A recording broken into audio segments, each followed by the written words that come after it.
Doctor madam, একটু আমাদের বাড়িতে চলুন না। কেন, কি হয়েছে? আমার মেয়েটা খুব অসুস্থ, একটু তাড়াতাড়ি চলুন না ম্যাডাম। আচ্ছা ঠিক আছে, চল দেখি তোর মেয়ের কি হয়েছে। চলুন চলুন।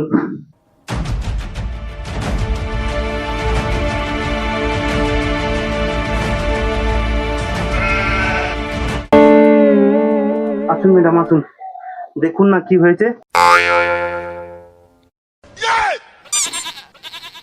কি হয়েছে মেয়েটার? আগো ওখানটায় খেলা করতে করতে 5 টাকার কয়েনটা খাই লিছে। তুমি একটু তাড়াতাড়ি অপারেশনটা করে টাকাটা বাড়কি দাও না। ও এই ব্যাপার, তাহলে আর অপারেশন করতে হবে না। কেন ম্যাডাম? আরে 5 টাকার জন্য কি অপারেশন করে? रुको जरा। ধর 20 টাকা, তোর আরো 15 টাকা লাভ থাকবে। এই যে তুমি একে কাইটা ধরিলে আসছো।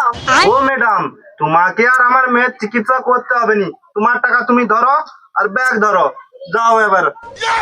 যা সাটা, লাভটা তোমাদেরই হতো, এই জন্য কারণ না ভালো বুদ্ধি। गजब बेइज्जती है। हमारे यहाँ ऐसा ही होता है।